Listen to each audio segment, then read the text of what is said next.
نوجوان ساتھیوں، پیارے دوستوں اور دینی بھائیوں،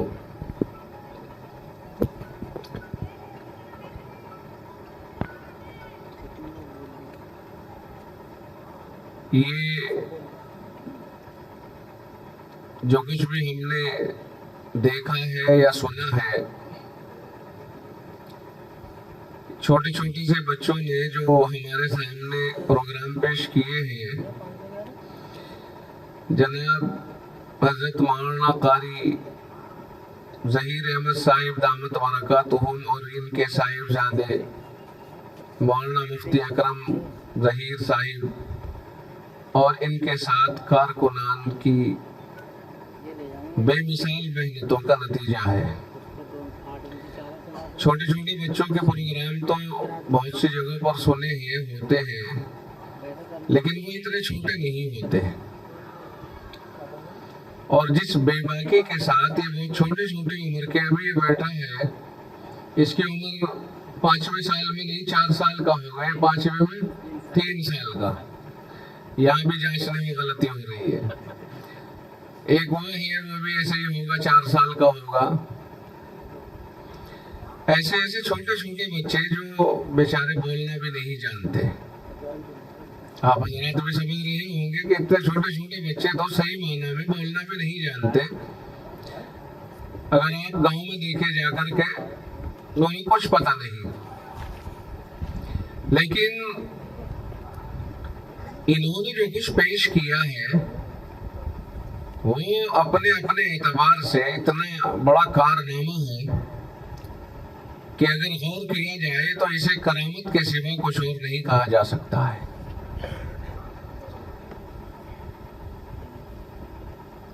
یہ تو ایک چپ ہے، کیسٹ ہے، ایک طرح سے اس کے بھرنے والے دوسرے ہیں۔ انہیں لوڈ کیا گیا ہے، پروگرام ان کے اندر لوڈ کیا گیا ہے۔ چھوٹے چھوٹے بچے ہیں، انہیں کچھ پتہ نہیں ہے۔ انہیں تو جتنا پڑھایا گیا ہے اتنا ہی انہوں نے بول دیا، لیکن اتنی چھوٹی چپ کے اندر اتنا بڑا پروگرام رکھ دینا یہ ایک بہت بڑا کارنامہ ہے۔ انہیں تو سکھانے اور بلوانے اور سمجھانے کے لیے بہت بڑا۔ اچھا، مینڈکوں کو کوئی آدمی تول سکتا ہے ترازو میں رکھ کر؟ انہیں سکھانا مینڈکوں کو تولنے کے مترادف ہے۔ یہ بہت بڑا کام ہے۔ میں بیٹھے بیٹھے یہی سمجھ رہا کہ اللہ یہ تو بتاؤ کہ انہیں کون سی مشین سے بھرا گیا ہے۔ آج کل CNG کے پمپ چل رہے ہیں کہ لگائی مشین اور اس کے اندر اس طرح سے کھٹکا چھوڑ دیا، لگا دیا اور وہ چالو ہو گئی، لیکن وہ ایک نظام سے جا تو رہی ہے۔ یہ ان کے اندر بھرا کیسے گیا ہے؟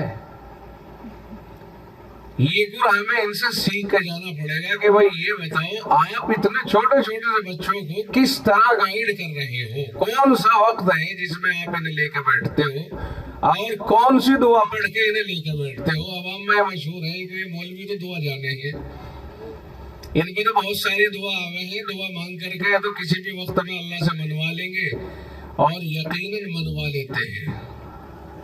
خدا کی قسم ہم نہیں کہتے، رب کہتا ہے انما یخشی اللہ من عبادہ العلماء، کہ اللہ کے جتنے بھی بندے بستے ہیں سب میں خوف و خشیت اللہ کا جن بندوں کے اندر موجود ہے وہ علماء ہے۔ یہ قرآن کہتا ہے، ہم نہیں کہتے کوئی اسے مانے یا نہ مانے، نہ مانتا ہے وہ اس کی بات ہے، اور نہیں مانتا ہے تو دہریت ہے، اس لیے کہ قرآن جو کہہ رہا ہے جو قرآن کی نہ مانے وہ دہریہ نہیں تو کون ہے؟ مسلمان تو قرآن کو مانتا ہے، قرآن کی مانتا ہے، اس کے خلاف جاتا ہی نہیں۔ جو بات اس کی سمجھ میں نہ آئے، اس بات کو جب قرآن کا بیان آ جائے تو دیوار پر مار دیتا ہے اور قرآن کے بیان کے سامنے اپنے سر کو جھکا دیتا ہے۔ مسلمان کی پہچان تو یہی ہے۔ اللہ تعالیٰ نے اپنے جتنے بندے پیدا فرمائے ہیں ان سب بندوں میں سب سے اونچی کوالٹی علماء کی بیان فرمائی ہے، اور اس لیے بیان فرمائی ہے علماء کی کوالٹی سب سے فرسٹ کہ وہ اسی علم کے حامل ہوتے ہیں جو علم اللہ نے دنیا کے اندر اپنے بندوں کے رہنمائی کے لیے پیغمبروں کو عطا فرمایا تھا، اور پیغمبروں میں بھی نچوڑتے جناب محمد رسول اللہ صلی اللہ علیہ وسلم پہ لا کر کے جس کا اختتام فرمایا، اور جس کے بعد یہ فیصلہ فرما دیا کہ اب اس کے بعد کوئی دوسرا علم نہیں آئے گا، نہ کوئی تبدیلی ہوگی، نہ کوئی کمی ہوگی، نہ کوئی زیادتی ہوگی۔ کمی زیادتی کی حفاظت کی ذمہ داری خود اللہ نے اپنے ذمہ لے لی ہے کہ کوئی کمی زیادتی بھی اگر کرنا چاہے اس کے اندر تو نہیں کر سکتا ہے۔ یہ قیامت تک کے لیے خطرات سے محفوظ ہے۔ قیامت تو یقیناً آئے گی، اور قیامت اس طرح آئے گی کہ یہ علوم اٹھ جائیں گے، اور یہ علوم جو قرآن کے علوم ہیں یہ اس لیے نہیں اٹھیں گے کہ اب قرآن کریم کا علم اب یہاں ضرورت کوئی نہیں رہی لہذا جہاں سے آیا وہیں چلا جائے۔ علماء ختم ہو جائیں گے تو قرآن کے علوم بھی ختم ہو جائیں گے۔ اللہ تعالیٰ علم کو اٹھائے گا علماء کو اٹھا کر، تو پہلے علماء ختم ہوں گے پھر علم ختم ہوتا چلا جائے گا۔ یہ علم اس وقت میں انہی علماء کے ذریعے محفوظ ہے۔ قرآن کریم میں جب آیا اِنَّا نَحْنُ نَزَّلْنَا الذِّكْرَ وَإِنَّا لَهُ لَحَافِظُونَ، اللہ فرماتا ہے کہ ہم نے ہی قرآن کو نازل کیا ہے اور ہم ہی اس کی حفاظت کرنے والے ہیں۔ تو اللہ رب العزت نے حفاظت کا وعدہ کرنے کے بعد حافظوں کو پیدا فرمایا کہ دیکھو حفاظت کا ہمارا طریقہ یہ ہے کہ ہم حافظوں کو پیدا کر کے ان کے سینوں میں رکھ کر اپنے قرآن کی حفاظت فرماتے ہیں۔ یہ جو کاغذوں کے اوپر لکھا ہوا قرآن ہے یہ در حقیقت یہ ہماری سہولت کے لیے ہے۔ حفاظت کا جو صحیح دار و مدار ہے وہ سینوں کے اوپر ہے۔ اللہ کے نبی علیہ السلام کے زمانے میں لوگ حافظوں کے اوپر باقی لکھوا دیا بھی کرتے تھے، لکھ لیا کرتے تھے، اور لکھنے کے لیے وہ اسباب نہیں تھے فراوانی کے جو آج کے دور میں ہیں۔ اس دور میں تو جسے کوئی چیز مل گئی صاف ستھری سی، کوئی ہڈی صاف ستھری سی مل گئی، کوئی پتا ہے درخت کا، کھجور کی چھال ہے، یا کوئی کپڑے پہ لکھ لیا۔ ورقوں کا وہ زمانہ پورے طور پر نہیں تھا، اگرچہ چیدہ دستیاب تو تھی لیکن ورقوں کا مستقل دور نہیں تھا، تو بڑی عرق ریزی کے ساتھ قرآن کریم کو محفوظ رکھا گیا۔ تو بڑا دار و مدار قرآن کریم کی حفاظت کا وہ سینوں کے اوپر تھا۔ قرآن کو یاد کرتے تھے۔ صحابہ کرام میں اللہ کے نبی صلی اللہ علیہ وسلم کے زمانے میں بہت سارے حافظ ہو گئے تھے۔ قرآن کی حفاظت کا دار و مدار انسان کے حافظے کے اوپر اللہ نے رکھا ہے۔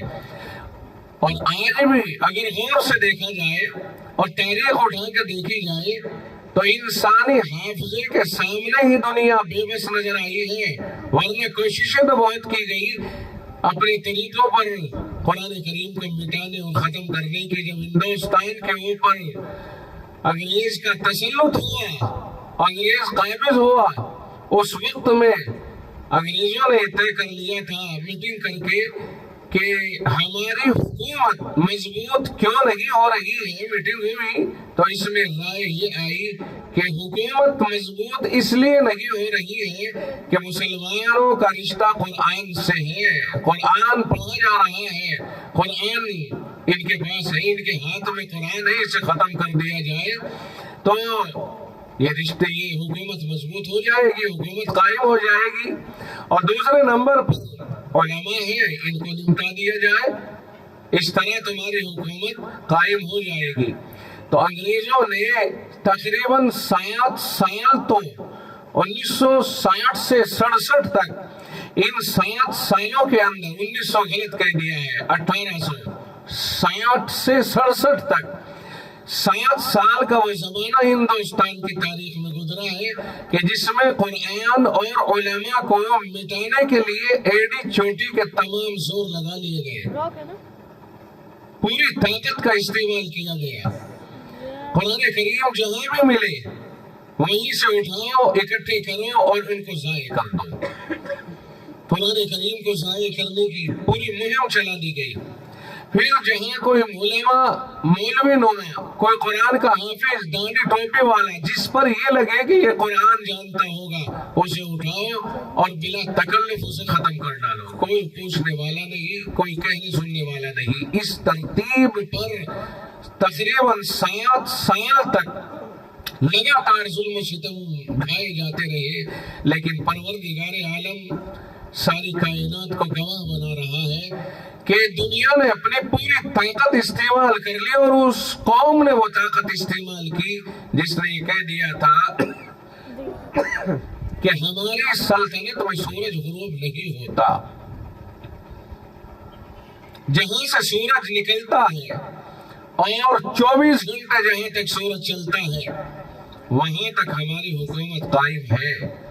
اور جنہوں نے یہ کہہ دیا تھا خلق خدا کی ہے، حکومت بادشاہ کی ہے، برائے نام حکومت چل رہی تھی بادشاہ شاہ ظفر کی، کہ حکومت بادشاہ کی ہے، خلق اور مخلوق خدا کی ہے، اور حکمرانی ایسٹ انڈیا کمپنی کی ہے۔ ہم جو کہیں گے وہ ہوگا۔ ہندوستان میں بر صغیر میں اس کے خلاف ہو ہی نہیں سکتا، جو ہماری رائے ہوگی اسی کے مطابق کام ہوگا۔ جنہوں نے یہاں تک کہہ دیا تھا حکومت شاہ عالم از دہلی تا پالم، بس سمیٹ دیا تھا حکومت کو کہ دہلی سے پالم ایئرپورٹ جہاں ہے اس بیچ میں حکومت سمیٹ کر کے روک دی تھی، کہا ہماری چلے گی، ہمارے خلاف کسی کی نہیں چلے گی۔ اور تکبر کا اس قوم کی انگریز کی عالم تھا کہ یہ تو اقرار تھا کہ مخلوق خدا کی ہے لیکن حکمرانی ہماری ہے۔ یہاں دیکھیں تکبر کیا مطلب، خلق خدا کی ہے، مخلوق خدا کی ہے، مگر حکم اس کا نہیں، حکم ہمارا ہے۔ اور قرآن کریم کو مٹانے کی انتھک کوششیں کر ڈالی، علماء کو مٹانے کی انتھک کوششیں کر ڈالی، پکڑ لیا جاتا اور پھانسیوں پہ لٹکا دیا جاتا۔ کہاں تک پھانسیوں کے پھندے لاتے، عارضی طور پر درختوں میں یوں رسیاں لٹکائی گئی اور انہی میں علماء کو اور علماء نما مسلمانوں کو پھانسیوں پر لٹکا دیا کرتے۔ یہ تاریخ ہے اور تاریخ گواہ ہے، اس میں کوئی مبالغہ نہیں ہے، کوئی مبالغہ نہیں ہے۔ یہ برابر چلتا رہا، مسلسل چلتا رہا، لیکن قرآن کریم کو انہوں نے کیا مٹا دیا تھا؟ قرآن تو آج بھی اور بہت ساری دنیا کے اندر قرآن کریم پھیلا ہوا ہے۔ روس نے کوشش کی تھی اور اپنی ساری طاقت کا استعمال کر دیا تھا کہ قرآن کو مٹا دیا جائے۔ سوویت یونین طاقت میں آ گئی اور انہوں نے پوری طاقت کے ساتھ قرآن کریم کو اور قرآن پڑھنے والوں کو مٹانے کی ٹھان لی، اور یہاں تک کر ڈالا کہ مسجدوں کے ممبروں محراب کے اوپر باقاعدہ میوزک کا مستقل استعمال، اور آہستہ آہستہ پھر نمازوں کا ترک، اور آہستہ آہستہ قرآن پڑھنا ممنوع، قرآن کو ضائع کرنا شروع، اور یہاں تک کہ اللہ کا نام لینے پر بھی پرتیبند لگا دیا گیا کہ پورے روس میں کوئی بھی آدمی اگر اللہ کا نام لے لے گا تو اس کے اوپر کارروائی ہوگی اور خطرناک ترین کارروائی ہوگی۔ ہندوستان میں انگریز نے یہ کیا کہ توپ کے دہانے پر کسی بھی عالم کو پکڑ لیا جاتا اور اس کو لپیٹ دیا جاتا، باندھ دیا جاتا، رسیوں سے جکڑ دیا جاتا، اور پوری آبادی کے لوگوں کو اکٹھا کر کے ان کے درمیان گولہ داغ کر اس کے دھجیاں اڑا دی جاتی تاکہ خوف ہراس لوگوں کے اوپر طاری ہو جائے اور کوئی قرآن کا نام لینے کی جرت نہ کر سکے، اللہ کا دین پھیلانے یا اس پر عمل کرنے کی جرت نہ کر سکے۔ ایسے ایسے حالات آئے اور برابر دنیا ان حالات سے گزرتی رہی۔ روس میں وہی کوشش رہی، انڈیا میں وہی کوشش رہی، برابر روس میں ان دہریوں نے وہی کام کیا، اور ادھر ہندوستان میں انگریزوں نے وہی کام کیا، لگاتار ہی کام ہوئے۔ لیکن دنیا جانتی ہے کہ جو اس حرکت کو کرنے والے تھے دنیا ان کا نام بھول گئی، قرآن اور قرآن والوں کا نام سدا سے زندہ ہے، اور زندہ انشاءاللہ العزیز قیامت تک جب تک اللہ چاہے گا زندہ رہے گا۔ نہ قرآن کسی سے مٹا ہے اور نہیں مٹ سکے گا۔ قرآن کریم جب اللہ کی طرف سے آیا تھا وہی باعزت انداز میں اٹھا لیا جائے گا۔ قرآن کریم کو دنیا مل کر اپنی طاقت کا مظاہرہ کر کے ختم کرنا چاہے گی تو ختم نہیں کر سکتی ہے۔ کیوں نہیں ختم کر سکتی؟ اس لیے کہ اللہ کا یہ دعویٰ ہے اِنَّا نَحْنُ نَزَّلْنَا الذِّكْرَ وَإِنَّا لَهُ لَحَافِظُونَ، ہم نے ہی قرآن کو نازل کیا ہے اور ہم ہی حفاظت کرنے والے ہیں، یہ دعویٰ ہے اللہ کا۔ اور اگر مخلوق قرآن کو اپنی جابرانہ طاقت کا استعمال کر کے معاذ اللہ ختم کر دے تو پھر یہ لازم آئے گا کہ اللہ نے جو دعویٰ کیا تھا کہ ہم نے ہی اس کو نازل کیا ہے اور ہم ہی اس کی حفاظت کرنے والے ہیں، تو دیکھیے دنیا غالب آ گئی اور اللہ ہار گیا، اللہ سے قرآن کی حفاظت نہیں ہو رہی ہے، یہ لازم آئے گا۔ اس لیے یہ تو سوچنا ہی پڑے کی بات ہے کہ کوئی یہ سوچے کہ قرآن کو دنیا والے مٹا دیں گے دنیا سے، یہ تو ہو ہی نہیں سکتا، یہ تو بہت ہی دور کے خواب ہیں۔ بڑی بڑی طاقتوں نے کوششیں کی، کرتی رہیں گی، وہ ان کا اپنا فعل ہے، کرتے رہے وہ ان کا اپنا فعل ہے، صحیح لا حاصل ہے، کوئی فائدہ کسی کو پہنچنے والا نہیں۔ قرآن کی حفاظت کرنے والا موجود ہے، قرآن کی حفاظت انشاءاللہ ہوتی رہے گی۔ یہ چھوٹے چھوٹے بچے قرآن کی حفاظت کے پوائنٹس ہیں۔ اگر کوئی دیکھے تو عبرت تو حاصل کر لے، کوئی اگر غور کرے تو عبرت حاصل کرے نا۔ یہ ذرا سے بچے ہیں، یہ ذرا سے بچے ہیں، باقی شاید اطفال ہے دنیا میرے آگے، ہوتا ہے شب و روز تماشا میرے آگے۔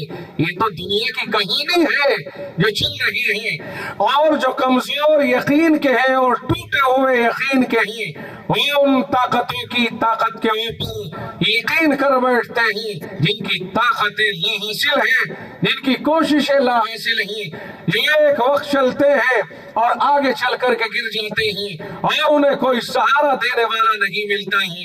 دنیا کی طاقتوں نے دیکھ لیا ہے۔ ایک دن نمرود اٹھا تھا اور یہ کہہ دیا تھا اس نے کہ میں ہوں سب کی رب۔ رب ذوالجلال نے ایک مچھر کے ذریعے سے اس کے دماغ کو ختم کرا کے فنا کے گھاٹ اتارا اور دنیا کو یہ دکھا دیا کہ یہ ہے وہ جو رب کا دعویٰ کرنے والا تھا۔ آیا فرعون، اس نے کہا انا ربکم الاعلی، رب ذوالجلال نے اسے دریا کے اندر غرق کر کے دنیا کو بتا دیا کہ یہ ہے وہ جس نے ربکم الاعلی ہونے کا دعویٰ کیا تھا۔ آگے بڑھے، قارون آیا، کہتا ہے یہ خزانہ میری اپنی کمائی سے اور میرے ہنر سے تیار ہوا ہے، وہ خزانہ جس کی چابیاں بھی ایک بڑی جماعت اٹھانے میں تھک جایا کرے، وہ خزانوں کا مالک، دنیا کے بڑے بڑے خزانوں کا مالک، مگر جب اسے کبر آیا اور اس نے اللہ کے سامنے تکبر کا مظاہرہ کیا، رب ذوالجلال نے خزانے سمیت زمین میں دھسا دیا اور آج تک دھستا چلا جا رہا ہے، آج تک دھستا چلا جا رہا ہے۔ آپ کہیں گے جب دھستا جا رہا ہے کیا ابھی تک رکا نہیں؟ آخر کہاں ہے زمین؟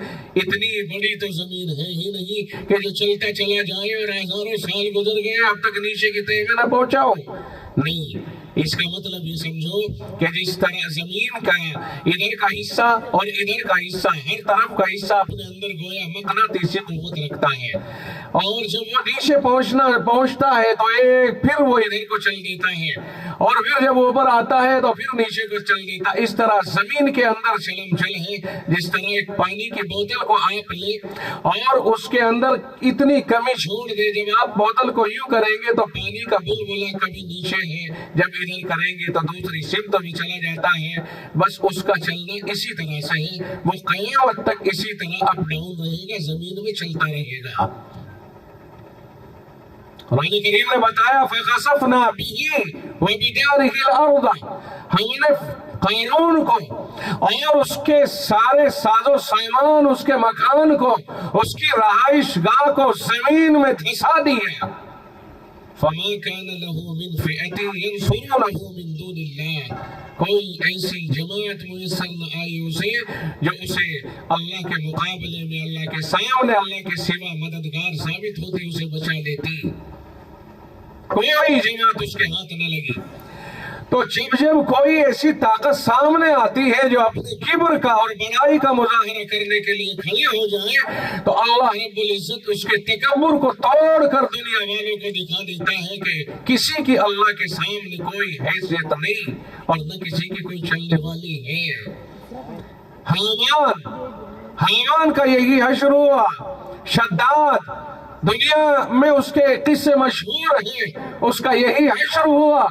آخر وہ کون سا ایسا جابر ہے جس نے اپنی جباریت کا مظاہرہ کیا ہو اور اپنی قوت کا مظاہرہ کیا ہو اور اس نے مظلوموں کے اوپر ظلم کے پہاڑ توڑے ہو اور وہ اللہ کے دین کے مقابلے پر آیا ہو اور پھر وہ بچ کر کے چلا گیا ہو۔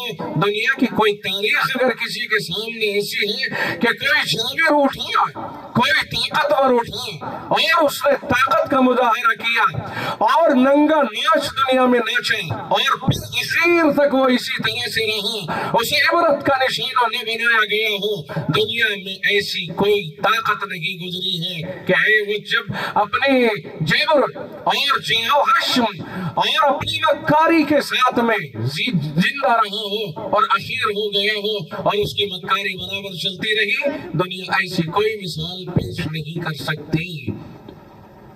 تکبر کو اللہ باقی ہی نہیں رہنے دیتا ہے چونکہ وہ ڈائریکٹ اللہ سے مقابلہ ہے اور اللہ تعالیٰ اسے دنیا ہی میں اس کی سزا دے کے رہتا ہے۔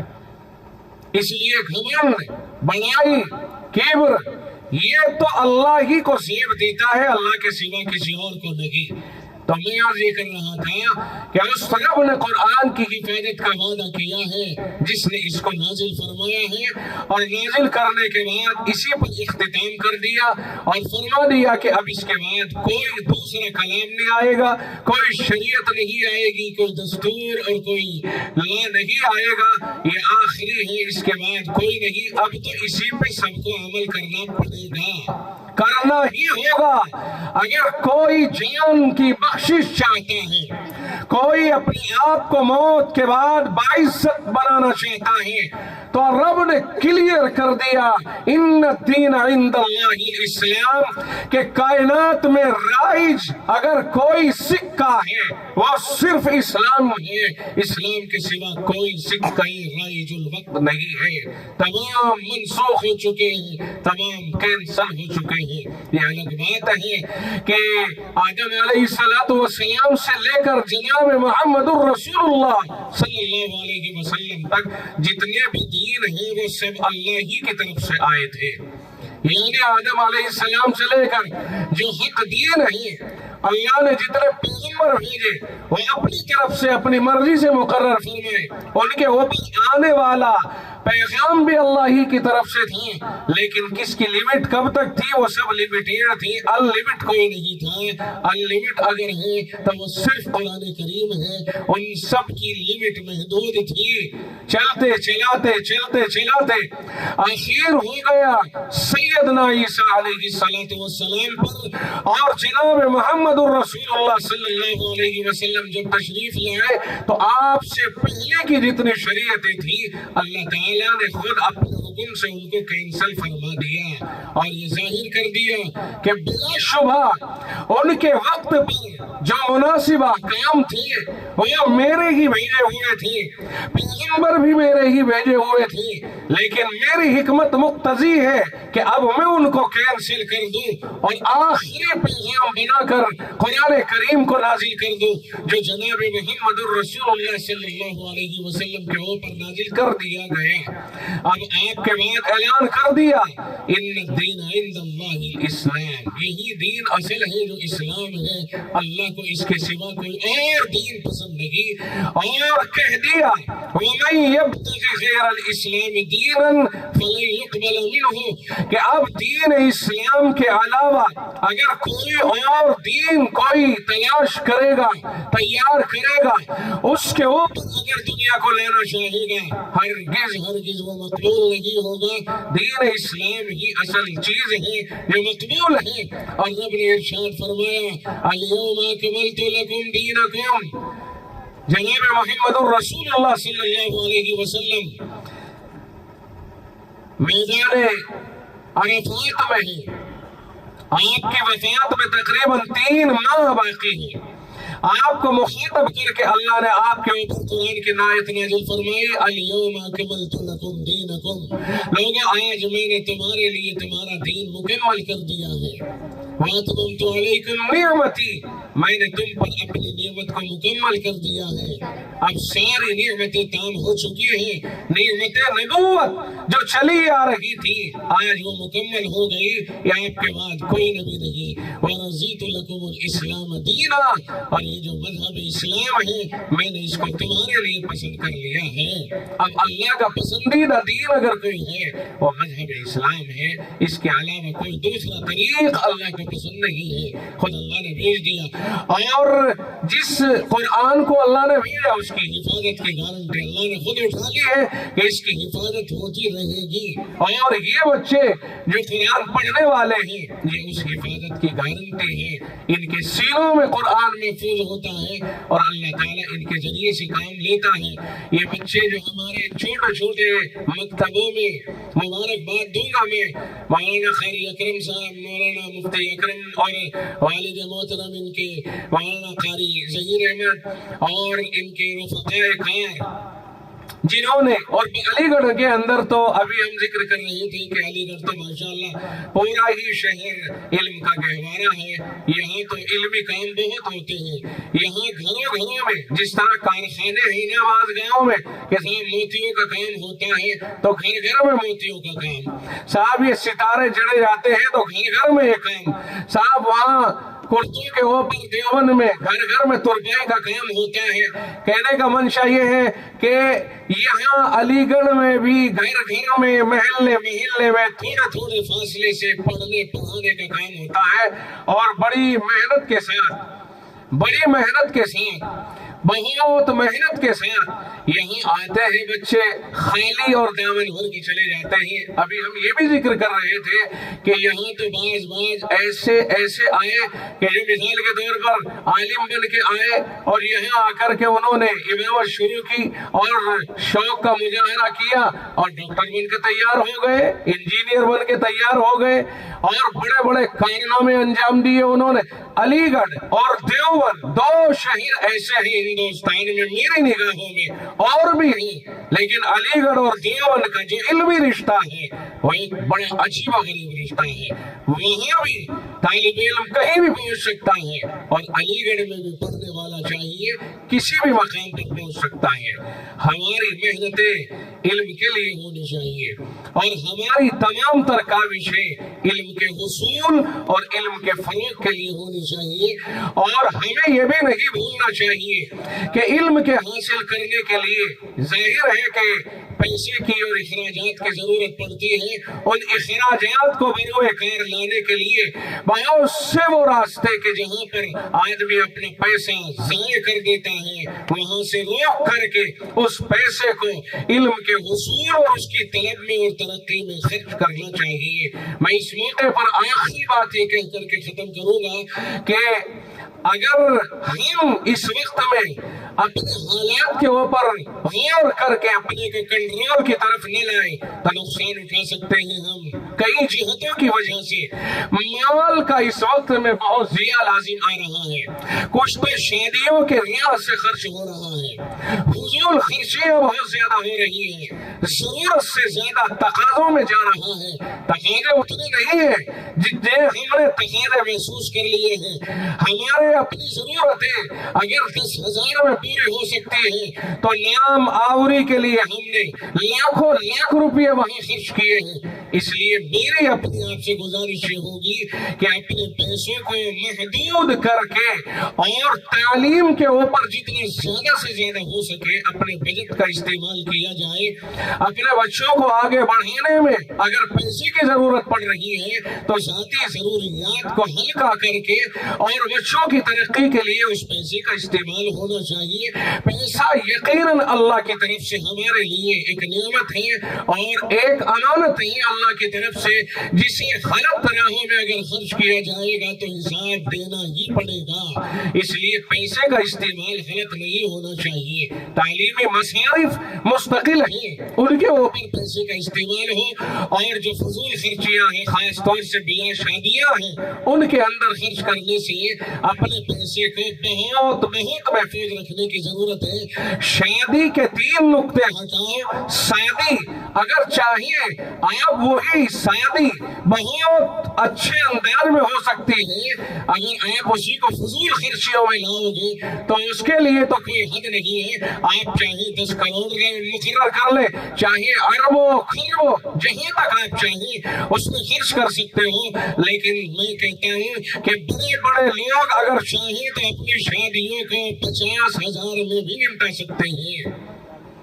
ادھر سے تو جہیز نہ لے اور ادھر اپنی جانب سے نام آوری کے لیے فضول خرچیاں نہ کریں۔ ہمارے یہاں براتوں پر فضول خرچیوں کے اوپر جو پیسے کا بے انتہا دیا جا رہا ہے، میں سمجھتا ہوں کہ سمجھدار طبقے کو اس کے اوپر کنٹرول کرنا چاہیے، اس سے گریز کرنا چاہیے، اور پڑھے لکھے طبقے کو جو خاص طور سے آخری بات کہ پڑھ لکھ کر کے آدمی بن گیا، ڈاکٹر بن گیا، انجینئر بن گیا، بڑے عہدے کے اوپر فائز ہو گیا یا عالم بن گیا، لیکن سمجھ میں نہیں آتا جو جتنا پڑھا لکھا ہے اس معاملے میں وہ اتنا پیچھے کیوں ہو گیا۔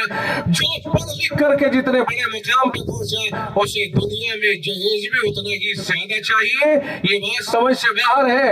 کہتے ہیں لوگ کہ تعلیم انسانیت لاتی ہے، مگر یہ کون سی تعلیم ہے کہ تعلیم کا حوالہ دے کر کے درندگی آئی اور قوم کے اندر ایک لوٹ مار کے راہ نکال کر کے رائج کر دی۔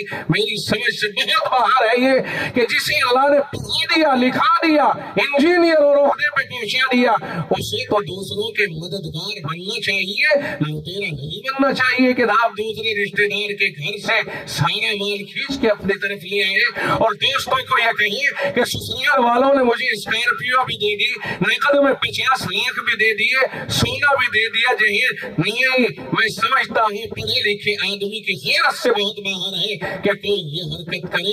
معاشرے کو پیار و محبت پہ لائیے اور دوسروں کو خواہ بخواہ مجبور نہ کرے۔ یہ رسمیں ختم ہونی چاہیے۔ اپنے گھر میں اپنا کیا، اپنے ہاتھ کا کیا۔ الرجال قوامون، اللہ نے مردوں کو بڑا بنایا ہے، خرچ کرنے کی ذمہ داری مردوں پہ ڈالی ہے۔ اللہ تعالیٰ ہمیں جو باتیں عرض کی گئی ہیں عمل کی توفیق مرحمت فرمائے۔ مبارکبادی پھر دیتا ہوں کہ جنہوں نے ان چھوٹے چھوٹے بچوں کو اتنے آگے بڑھا دیا اور اس محنت اور کاوش سے انہوں نے اتنے اچھا مکتب کو چلایا اور بچوں کے اندر عجیب و غریب روح پھونک دی ہے، اللہ ان بچوں کو بھی، ان کے گھر والوں کو بھی جزائے خیر عطا کرے، بچوں کو بڑا عالم بنائے، اور جو قاری صاحب نے یہ سلسلہ اٹھایا ہے اللہ اس میں 4 چاند لگائے اور شب و روز اسے ترقیات سے نواز کر شرور و فتن سے محفوظ فرمائے۔ وآخر دعوانا الحمدللہ رب العالمین۔ جزاک اللہ خیرا و احسن الجزاء۔